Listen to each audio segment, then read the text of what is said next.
Apple disputed Attorney General William Barr's assessment that it has failed to provide law enforcement with substantive assistance in unlocking the password-protected iPhones used by the shooting suspect at a Navy base in Pensacola, Florida, last month, but still refused his main request to provide a backdoor.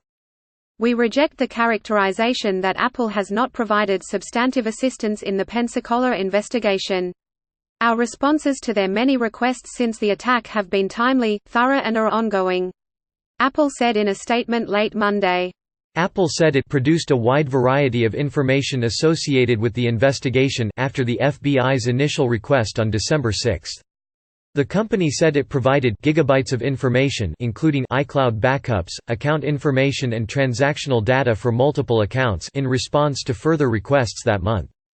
Saudi Air Force Second Lieutenant Mohammed Saeed al-Shamrani shot to death 3 Americans at Pensacola Naval Air Station on December 6. The 21-year-old gunman was fatally shot by a deputy sheriff during the attack, which U.S. officials called an act of terrorism.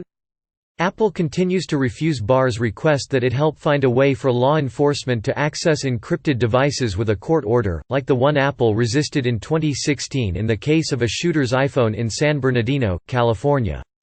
In that case, the point was dropped when the FBI was able to crack into the phone without Apple's help, but the incident raised questions about the balance between civil liberties and public safety that have yet to be settled. We have always maintained there is no such thing as a backdoor just for the good guys, Apple said in its latest statement.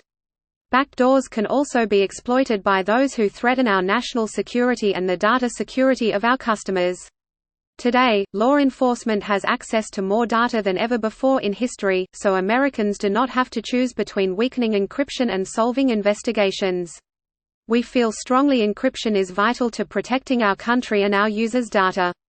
Apple made a similar point at a congressional hearing in December as senators threatened regulation if tech companies could not figure out a way to work with law enforcement to legally access encrypted devices and messages.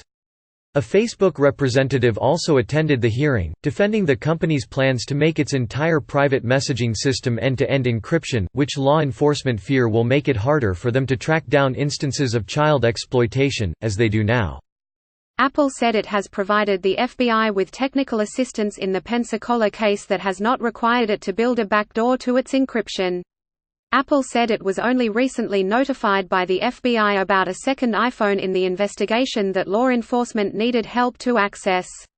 After receiving a subpoena for information related to the second iPhone, on January 8, Apple said it responded within hours.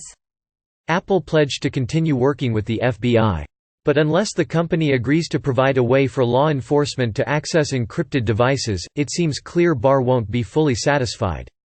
This situation perfectly illustrates why it is critical that investigators be able to get access to digital evidence once they have obtained a court order based on probable cause, Barr said in the speech Monday about the Pensacola case. We call on Apple and other technology companies to help us find a solution so that we can better protect the lives of Americans and prevent future attacks. Read Apple's full response below. Subscribe to CNBC on YouTube. Watch how encryption affects the detection of cybersex crimes.